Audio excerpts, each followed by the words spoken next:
Social media पर जैन समाज के सबसे लोकप्रिय जैन न्यूज चैनल महालक्ष्मी की ओर से एकादशी का दिन, जुलाई का दूसरा और रात्रि 8 बजे आपके पास सादर जय जिनेंद्र के साथ। दिन बीत गए पर वह खौफ दिल्ली के पड़ोस राजधानी क्षेत्र का, संसद से 50 किलो दूर का अभी तक मन से नहीं निकला है। जैन समाज का होने के कारण आज भी लग रहा है अपने पर फख्र नहीं हो रहा, आज अपने पर महसूस शर्मांदगी हो रही है, बहुत शर्मिंदगी हो रही है कि आज जैन समाज के अंदर मैं ऐसा हूं और क्यों ऐसा हूं।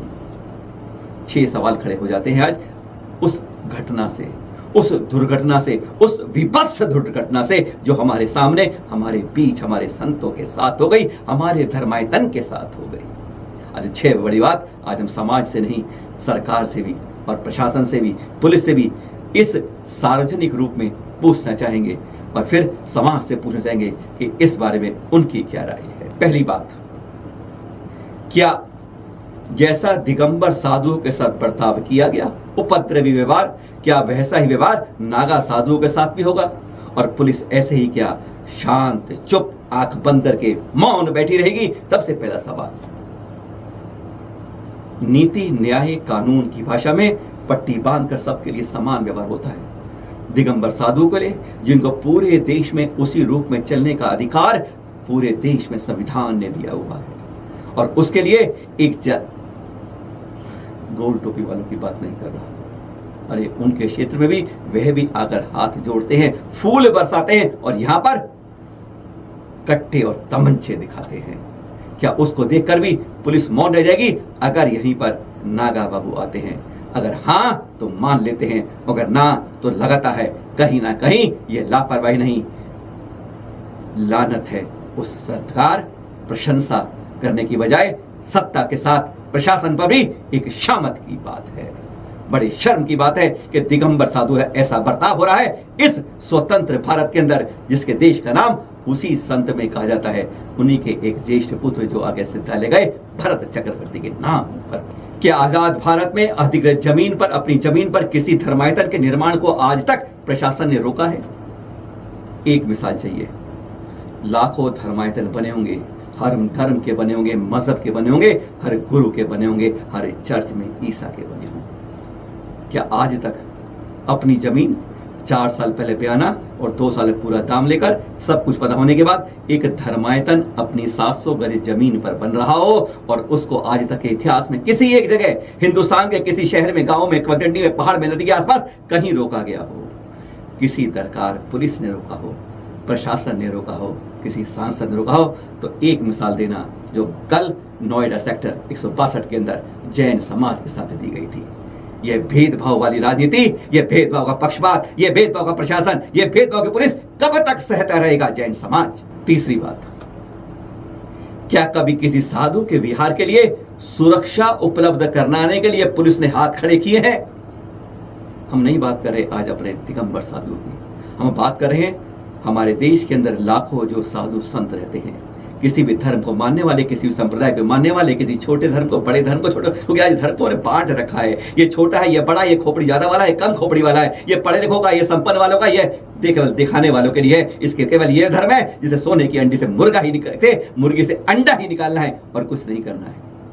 आज ऐसे धर्मों के जब भेदभाव करते ना, तो ऐसे किसी पर पुलिस ने कहीं भी देश के किसी कोने में क्या किसी ने मना किया है कि हम आपके साधुओं का, उपद्रवियों के सामने 50 और 150 को कंट्रोल नहीं कर सकते? आज हमारी पुलिस इतनी अपाहिज और इतनी लाचार है, क्या कोई ऐसा नमूना आज तक और देखा है? चौथा सवाल, क्या उपद्रवियों के सामने उपद्रवियों को पकड़ने की बजाय जो शांत अहिंसक समाज हो उससे कह दिया जाए कि तुम धर्मायतन का काम करोगे तो तुम्हें शांति भंग के आरोप में अंदर कर दिया जाएगा? ऐसी एक जिंदा मिसाल किसी पुलिस प्रशासन के पास कहीं और की है? या केवल जैन समाज ही मिलता है कि वह उसी को पकड़ के खींच ले और गला दबाने की पूरी कोशिश कर ले? एक मिसाल कहीं मिले तो बताइएगा। आज ऐसे ही 6 सवाल हम आपसे आज पूछ रहे हैं। ये समाज से नहीं, जैन समाज के साथ और धार्मिक सबसे पूछना चाह रहे हैं कि ऐसा आज क्यों हो रहा है भेदभाव, जो आज मजबूरी में आज ये बात हमको कहनी पड़ रही है कि ऐसा भेदभाव कि जो शांति करता हो उससे कहे तो शांति भंग के अंदर कर देंगे, नहीं तो अपना धार्मिक निर्माण रोक दो, उपद्रवियों को छोड़ दो। अरे छोड़ना क्या, पकड़ना ही नहीं है। हाँ, तो 5वीं बात, क्या आज तक आजाद भारत में, कि वैसे तो कहते हैं आजाद भारत 10 साल से हुआ है, यही सुनते हैं हम। कई लोग कहते हैं, कुछ कबल वाले कहते हैं जो जेब में कमल रखकर चलते हैं। कहना कि आज तक ऐसा हुआ है कि उपद्रवियों को खुली छूट देने के लिए पुलिस अंदर बैठी रहती है और सरकारी सीसीटीवी कैमरे, अरे अंदर की बात नहीं कर रहे, अंदर के उपद्रव बंद करें, सरकारी सीसीटीवी कैमरों को बंद कर दिया जाता है कि जाओ खुली छूट। हाँ, ऐसी हमने सुनी तो थी कि जब दंगे हुए थे प्रधानमंत्री दिवंगत इंदिरा गांधी के समय पर, तब कुछ ऐसा ही माहौल देखा गया था। ऐसा हाँ गुजरात में भी देखा गया था कि जब पुलिस शांत हो जाती है उपद्रव छूट पर किसी धार्मिक स्थल के ऊपर, किसी धार्मिक निर्माण के समय वहां पर उपद्रवियों के लिए ऐसी खुली छूट का इस्तेमाल किया शायद आजाद भारत के अंदर आज तक किसी ने 1947 देखा है? शायद अगर देखा है तो एक मिसाल देना, या फिर जैन समाज के साथ ऐसा अमानवीय व्यवहार क्यों होता है। 6ठी बात, हाँ हम नहीं कहते वो आतंकी थे, हम नहीं कहते वो भगोड़िए थे, हम नहीं कहते कि उनका इतिहास काला था। अरे 50-100 लोग आ जाएं और अपनी बात के लिए प्रशासन को और पुलिस को कठपुतली बना दें, अपने तमंचे लहराएं, कट्टे लहराएं, तोड़ फोड़ करें। अरे एक जिसे भगवान मानते हैं, जिनकी स्वर्ण जयंती मना रहे हैं, उनकी तस्वीर को तोड़ दे फाड़ दे, जिस सिंहासन में बैठते हैं उसे तोड़ दें। अरे एक करना, सुना है कि कुरान को कोई छूता है, किसी गुरुबाणी को कोई छूता है तो वहां पर पुलिस या नाशन जारी करते हैं, उससे पहले वो उसका निर्णय कर देते हैं। ऐसी जिंदा मिसाल हर हफ्ते हर महीने में ही कहीं ना कहीं दिखने को सुनने को मिल जाती है। और यहाँ पर प्रशासन ही इस तरह से उपद्रव सामने हाथ खड़े कर देता है।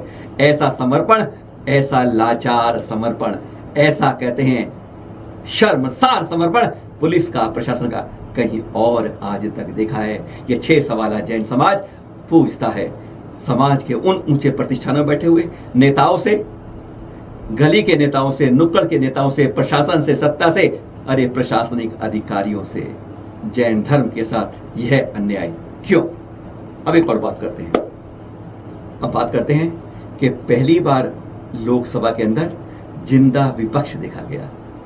पहली बार 10-12 साल के इतिहास कर देखा कि प्रधानमंत्री को भी विपक्ष के नेता के सामने खड़ा होकर बीच में बोलना पड़ा, गृह मंत्री को भी बोलना पड़ा, कृषि मंत्री को भी बोलना पड़ा, रक्षा मंत्री को भी बोलना पड़ा। अरे सबको बार बार खड़े होकर उनके बारे में अपनी टिप्पणी पहली बार रखा कि विपक्ष जिंदा हुआ है।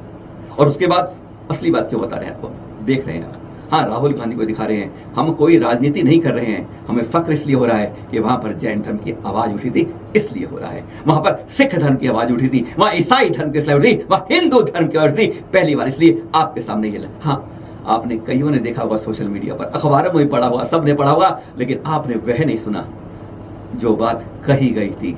आज आपको उसका बात दिखाएंगे। हकीकत में वह जो कट पेस्ट करके आप तक जोड़ तोड़ के हर जगह सुनाई दी आपने। राहुल गांधी जी ने जो भी बोला उसके अंदर उन्हें हर धर्म के, हर संप्रदाय का नाम लिया। फक्र होता है उसमें बौद्ध धर्म का, ईसाई का, सिख का, मुस्लिमों का, हिंदू का, सबका नाम लिया। आपने नहीं माना हुआ। अब आपको वह क्लिप 2 मिनट सुनाते हैं जिसमें उन्होंने सभी धर्मों को याद किया।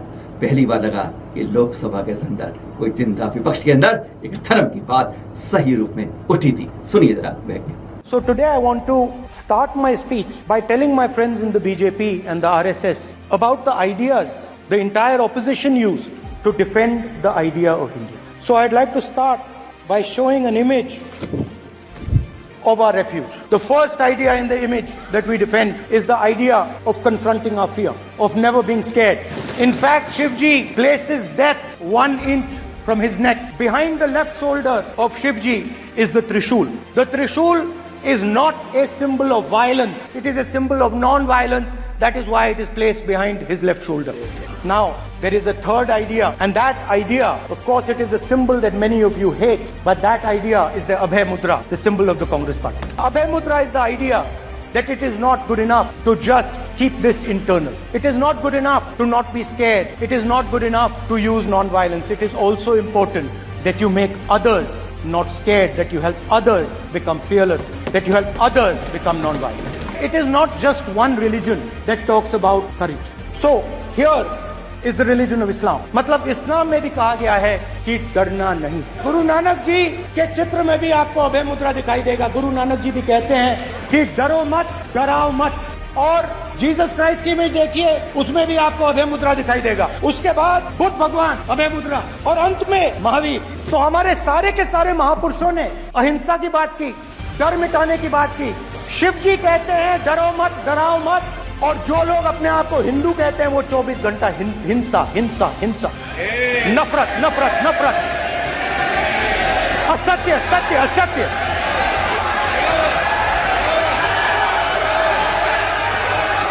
आप हिंदू हो ही नहीं। हिंदू हिंसा नहीं फैला सकता, हिंदू नफरत नहीं फैला सकता। और बीजेपी 24 घंटा नफरत हिंसा नफरत हिंसा नफरत हिंसा, ये ठेका नहीं है बीजेपी का। और हाँ, आज सब कल्याणक क्षेत्रों का लगभग विकास हो गया है। उन सब में सबसे पीछे था मिथिलापुरी, नेपाल बॉर्डर के पास की बात करें, देख रहे हैं आप वहीं की दृश्य हैं, बहुत अच्छी लग रही है। सीतामढ़ी भी कहते हैं कुछ, मिथिलापुरी हमारे मल्लीनाथ भगवान और 19वें और 21वें नमीनाथ भगवान के चार कल्याण की तरह ये गर्भ जन्म तप ज्ञान कल्याण की, जहाँ का दृश्य कल के देख रहे हैं। हाँ, कल 21वें तीर्थ का नवीनाथ जी का जन्म तप कल्याण था, पर साथ में ये बहुत उद्देश्य जुड़ा गया शोभा यात्रा। यहाँ पर चतुर्थकालीन प्रतिमाएं कही जाती हैं, आदिनाथ जी की, नवीनाथ जी की, मल्लीनाथ जी की, जो यहाँ पर है बहुत अतिशयकारी आदर्श रूप में अनंत। पर यहाँ जो कल आदिनाथ भगवान की देख रहे हैं आप, मल्लीनाथ भगवान की और नवीनाथ भगवान की 35 फुट ऊंची कमल सहित यह प्रतिमाएं जब ट्रकों से क्रेन से उठ रही, 120 टन वजनी क्रेन से जब उठ रही थी ना, तो हर की सांस थक धक कर रही थी, दिल धक धक की बजाय धक धक कर रहा था कि कहीं कुछ हो ना जाए। इतने विशाल प्रतिमाएं इस तरीके से उतरते उतरते विराजमान की जा रही थी। वही पावन दिन था आषाढ़ कृष्ण की दशमी का, जिस दिन हमारे 21वें तीर्थ नमीनाथ जी का क्या संयोग था, उनका जन्म तप कल्याण था। और तीनों प्रतिमाएं यहाँ पर सीतामढ़ी के अंदर विराजमान की जा रही थी। इनका पंचकिरणक होना है भी पता है, संभावना नांदेड़ में तुर्मास कर रहे हैं आचार्य विश्वनाथ जी। सुना है कि उसके बाद यहीं पर अगले साल आकर पंचकिरणक उन्हीं के सानिध्य में इनका होगा।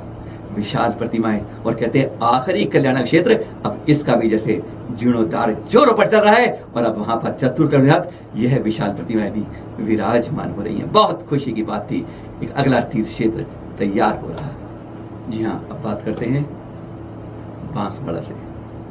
वैसे चतुर्मास आचार्य श्री वर्धमान सागर जी ना पाठशाला में होना है, पर यहाँ बांसवाड़ा की बात हो रही है 5, 6, 7। जी हाँ, बस आषाढ़ शुक्ल की द्वितीया, वही दिन था 1990 की बात करते हैं, तब आपको आचार्य पद दिया गया था। 1950 में जन्म होता, वो कहते हैं मात्र 19 साल की उम्र के अंदर ही 1969 में ही सीधा गृह त्याग के बाद आपको दीक्षा, मुनि दीक्षा दी गई थी। आज 100 से ज़्यादा दीक्षा दे चुके हैं, और 56वां चतुर्मास अपना पाठशाला में करेंगे। इन्हीं का 5वां और 6 त्रिदिवसीय 35वां आचार्य पदारोहण दिवस मनाया जाएगा बांसवाड़ा के अंदर, जहाँ 35 द्रव्यों से पूजा की जाएगी, 108 दीपकों के साथ आरती की जाएगी। बहुत कुछ कार्यक्रम रखा गया है, मौका मिले तो पहुंचिएगा बांसवाड़ा में पाठशाला में चतुर्मास से पहले 5, 6, 7 जुलाई को। फिर मिलेंगे कुछ नई खबरों के साथ। कल करेंगे सुबह भोजशाला की बात, जिसके बारे में चैनल में आवाज उठाई, और कहते हैं एक तो जिंदा शहर पैदा हुआ, और आजकल में उम्मीद है उसकी हाई कोर्ट इंदौर के अंदर सुनवाई भी शुरू हो पाएगी। मिलेंगे आपसे कल सुबह बस 8 और 8 ठाठ वाठ के साथ। सादा जय।